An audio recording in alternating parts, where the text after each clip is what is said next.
I'm going to address something, and somebody asked me on my stance as a Baylor fan regarding Dave Aranda. If it does not get better, would you like to see Baylor move on from him?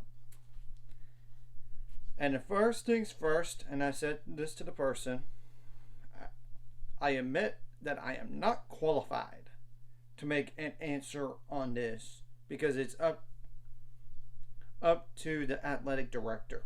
And I will back up Mack Rhodes' decision, the AD at Baylor, on the decision.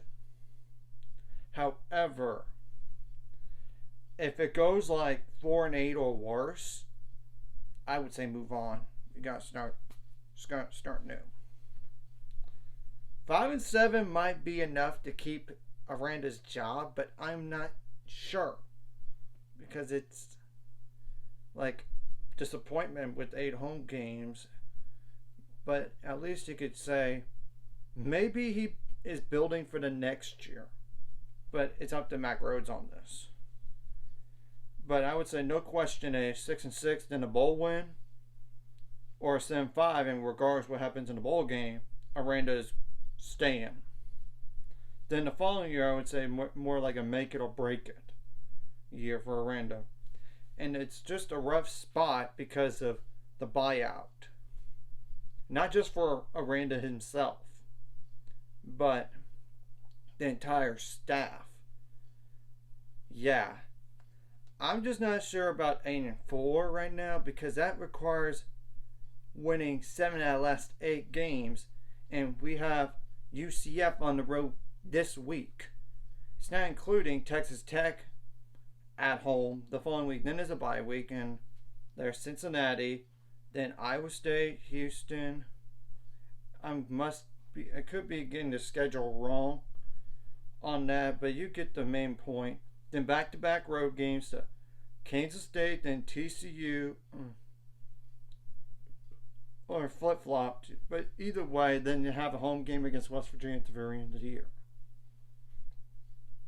I'm not going to rule out 8-4 as a no way, because anything could happen in college football. But it does require injuries going away, especially at the quarterback position. And it's not even mentioning the top nose tackles, Trey Emery, the second string, and Jarrell Boykins have not played all year long. Yeah, it's Iowa State at home, then Houston at home, then Kansas State on the road, then TCU on the road, then West Virginia for senior day.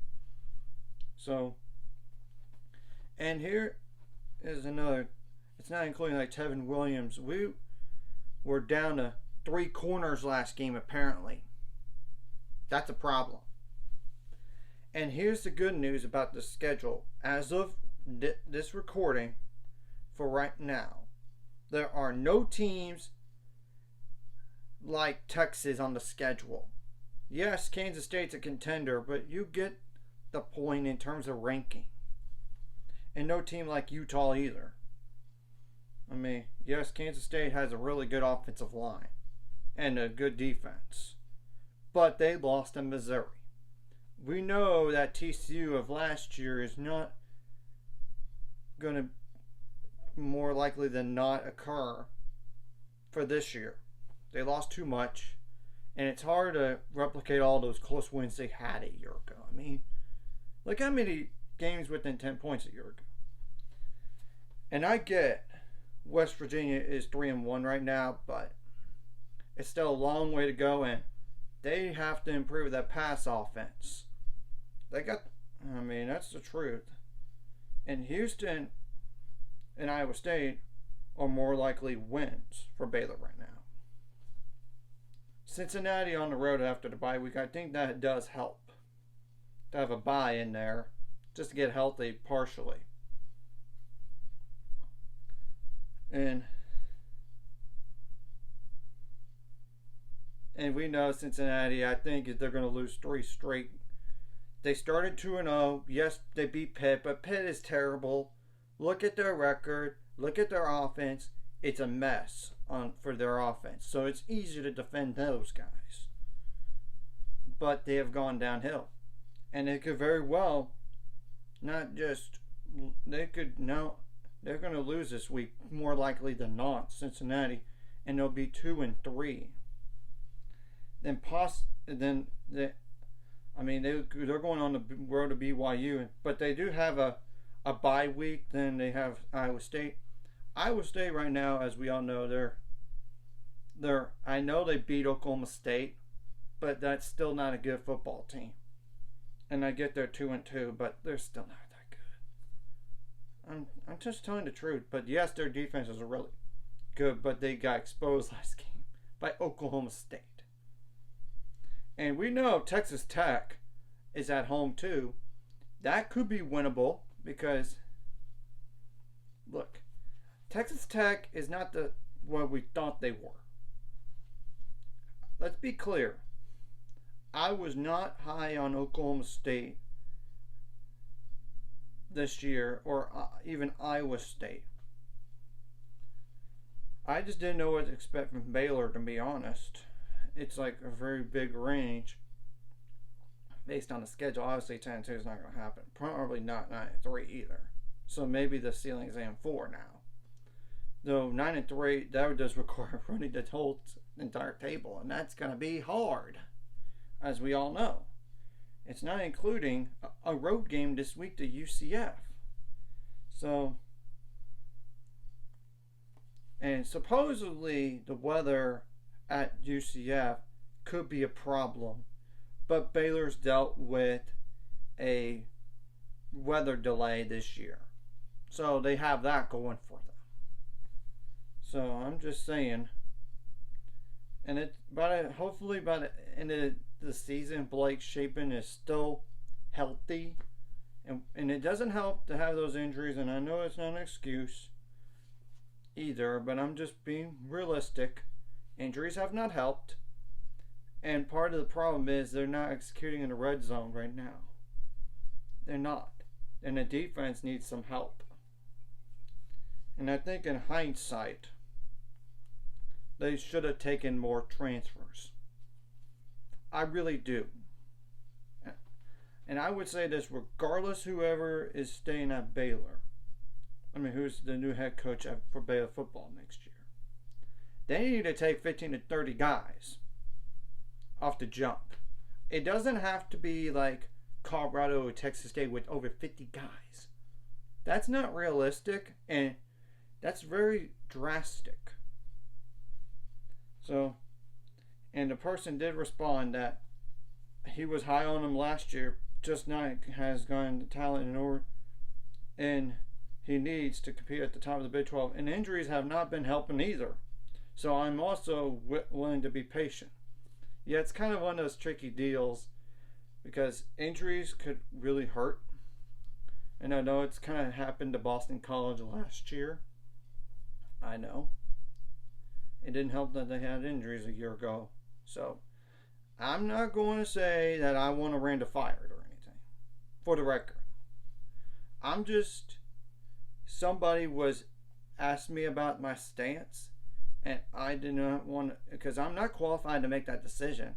That's why I am staying out of it for the most part, and even completely out of it at times, unlike some folks. And I just think they're just disgusted that we're starting 1-3. And if it was, we would have beat Utah or Texas State, we would be 2-2 right now. I think things would be completely different. 180. I mean, I'm just telling the truth on this. And I know it's one of those situations where you really don't want to see a new head coach unless you have to. And you know all the money and the buyout and everything.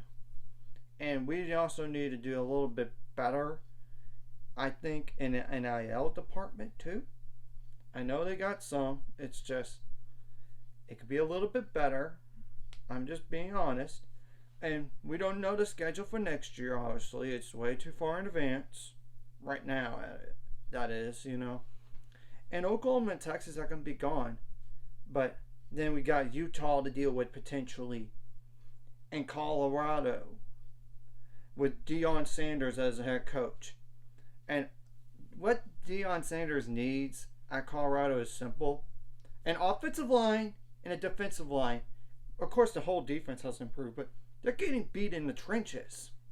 So, and Utah is going to be a contender as long as Kyle Whittingham is there. But here's the catch: who's going to take over once he retires? Because you got to remember, he's up in age.